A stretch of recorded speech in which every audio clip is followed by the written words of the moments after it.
Jim, welcome to the Z Learning Podcast. Thank you so much for being with us today. Thank you for having me, Zev. Excited to be here. Awesome. Likewise. So tell us a little bit about yourself, Jim Manning. Give us your elevator pitch for what you do. Yeah. My name is Jim Manning, and I am a professional speaker and entertainer, specifically Santa Claus. Now, Santa if you hear a Claus. bit of silence, yes, Santa Claus. Sorry, Zev, go ahead.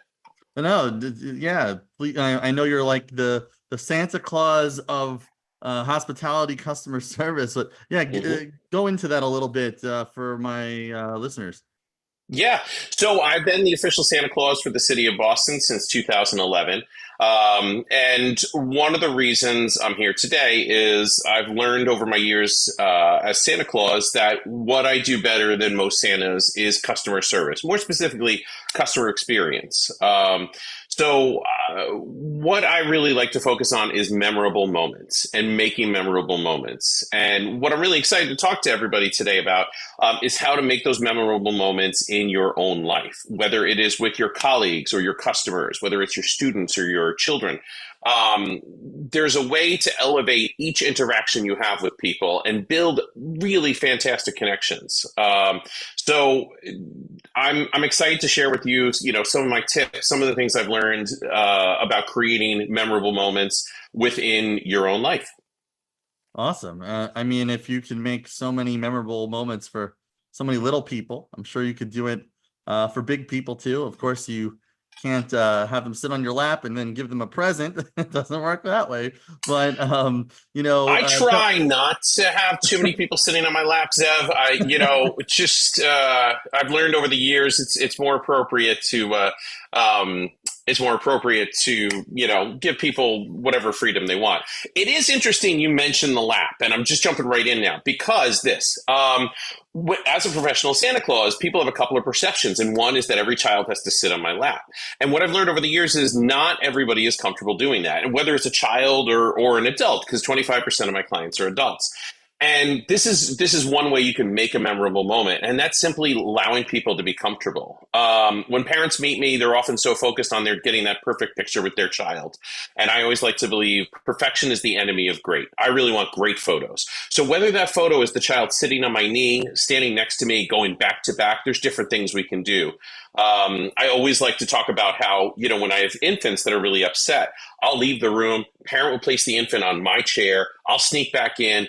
I'll take the photo looking on where the child doesn't know, but they're having a great old time. And that's what I want your audience to understand. You can make these memorable moments if you focus on the other person. And that's what a really great Santa Claus does. Yeah, I mean, I think in our very customer-driven economy, the key word is empathy. You got to empathize with your customer, your client, and I think what you're bringing out here is the importance of adapting, customizing to the needs of each of your customers. Some people like one way, some people not. And you have to understand them and their preferences and be willing to be flexible. Nobody loves hearing no, our policy is this, and that's in a rigid way. No. And I think that, so how do you apply this model of customer satisfaction, by tailoring your solutions to the individual needs of your guests, let's say like in a hotel setting? Great question. I'd love to tell you a story, and it happened last year. So last year, I was in an event in a hotel in Wellesley, Massachusetts. It was a high-end event. Gentlemen were in suits, ladies were in cocktail dresses, lots of children. And part of my work is I read the night before Christmas. Now, as I'm sure you're aware, the big part where I name all of my reindeer, Dasher and Dancer and Prancer and Vixen, I'm about to start that when this little girl, maybe 3 year old, runs up to me and she says, Santa, I go pee pee on the potty by myself. And she was so excited. Now, this threw everything off. And here's why I'm telling everybody this story. You are going to have situations. In fact, I would embrace those situations that aren't the norm, that things don't go perfectly. I saw the event planner on one end, worried about her event. I saw the mom embarrassed. I immediately said, "What is your name?" And she said, "Sophia." I said, "Sophia, Did you know that we couldn't continue this story without that information? And now everybody gives Sophia a big round of applause. And they did, and they laughed. And everybody there witnessed a pure, amazing moment that they will never see again.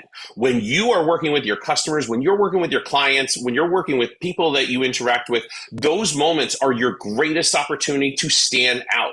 You want it goes even beyond like treating everybody individually. It is recognizing those opportunities that you have to make that memorable moment. Amazing. I love that story. And I'm sure that was like a great memory for everyone in the room. And so Santa, what are some other, you know, ways we can use surprise and delight in our customer journey? Because I surprise and delight, you know, we've had Jay Bear on this podcast talking about talk triggers. A lot of examples he used in his book and on this podcast were about in the hospitality industry. You know, there's usually that kind of wow factor. That's something that you remember, you take with you. How can we, as either B2B professionals or in B2C, you know, sales, how can we sprinkle more surprise and delight for our customers? Well, especially B2B, where, everybody is, they have their goals. They're after, they're trying to do certain things within their businesses, within their sales. And everyone is using artificial intelligence. I'd love to tell you how I'm using AI, but also how we can all think creatively. Because for me, again, it comes down to the individual. Now, last year, I used AI to reach out to certain clients. And I said, look, I really want to personalize this event for you. Send me some information. And I remember I had a young woman in South Boston who sent me, she was hosting a party with all of her friends, and she sent me information on all of them. I had ChatGPT create a version of The Night Before Christmas that was specific to her and her friends. And it talked about this gentleman is a doctor, and this woman is a therapist, and this guy loves antiques, and it wove it into this beautiful tapestry. There was not a dry eye in the room when I read this, and I had like a nice old scroll. Now, you may not be reading The Night Before Christmas. Odds are you aren't. But what are some ways that you can dig into AI, and what are some ways you can get into ChatGPT? How can I make these moments? It's a little bit of effort, it's a little bit of energy, but it's always thinking about what can I do to stand out, not just for the sake of standing out, so that I can connect with others. Another example I like to use is during the pandemic, everything was on Zoom, and one advantage I had as a Santa Claus was I had cheat sheets that had all the information on the children. And I had this little boy who accused me of not being the real Santa Claus. He says, "You're not the real Santa Claus. The real Santa Claus would know the name of my elf on the shelf." And if you're not familiar with the phenomenon, the elf on the shelf is kind of like a Gestapo sort of agent sent from North Pole to keep an eye on the children. And I said, "You're elf on the shelf. You mean Elfie McElferton?" And the look of shock on this boy's face, he's like, "Oh, it is the real Santa Claus." Now, what are some things that you can do to positively shock your clients? That's what I want you to think about. And use AI, use these tools that we didn't have even 3 years ago to make those moments. I love that. And that's a recurring theme on this podcast, like not being afraid of AI and technology, being able to utilize it in creative ways like you did. I think that's probably the most creative case study I've ever heard in using AI. But also using it, more importantly, not to depersonalize the customer relationship, but to make more of a human connection, to get more emotion, more joy in your customer, and create lasting memories that make them want to continue engaging with you and your brand. Now tell us a little bit, when you're not being Santa, what are some things you're doing? I know that you're involved in public speaking, and I love your energy. I think it's really coming across to my listeners, how you can pump up and motivate people. Tell us what you do in terms of your speaking or motivating teams. Well, it's a little bit about what we discussed, Zev. I offer speeches and customer service workshops, specifically on make memorable moments. Recently, a friend of mine said, "Jim, how do you retain systems? Because when you're training staff, You want to train them within a system. And I almost feel like making memorable moments is for those who have learned the rules and now they're ready to break them. And when you break the rule, you want to break it in such a way that you're standing out. You're putting energy, you're putting enthusiasm. So when I speak, what I offer is not just examples of how I've been able to create memorable moments, but also real life ways that you can actually put this into practice. Things that you can do to stand out with your customers, and specifically ways that you can help your staff. Somebody asked me recently, what is your one burning desire? And I was like, man, I would just love to get in front of those that manage others and show them the value of putting the energy and making those memorable moments. Anything from just noticing, noticing the newest tattoo that somebody's got to, what's on their desk to, to standing out and being there and understanding that while we have systems in place to treat people in a really positive way. You really want to stand out. 80% of businesses think that they give great customer service. Of those businesses, 8% of their clients think that they give great customer service. So there's a huge disconnect.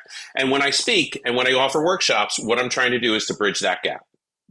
I love that. It reminds me, I heard a study recently that I think they said the United States students are very behind in math, but we're the highest in terms of thinking we're good at math or something like that. And it sounds like the same could be applied to customer service. I think, a few takeaways I'm getting from what you're saying is, customize, personalize your interactions with your customers. Take notice of the little things that they're interested in, that they wear, they talk about. Get to really know them as people beyond just the transaction. Also getting to know their preferences and adapting accordingly to people, especially in hospitality. I mean, that's a field where people at least say they live to serve. I mean, that's literally adapting to people's nuanced preferences and respecting differences, making them comfortable, literally. Yeah. And also making surprise and delight to go the extra mile, create those lasting impressions, and literally make memorable moments, as you say.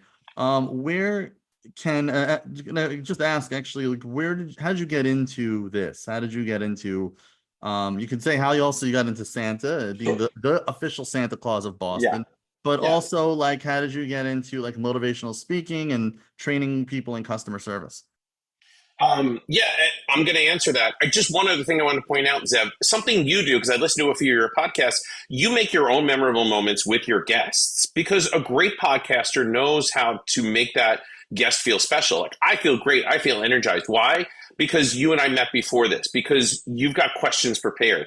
When, listening to your other podcasts, you're making those memorable moments. I just want to emphasize, it's so important to recognize when you're doing your job well, both you and the beneficiary are the recipients of awesome moments. So thank you. And thank you for coming on, making the memorable moment for my listeners too. So. Well, I just want people to, do well with the letter M, plan on speaking on the letter J next year and then possibly Y in 2026. So very excited for those possibilities. Marketing. Brought to you by the letter J.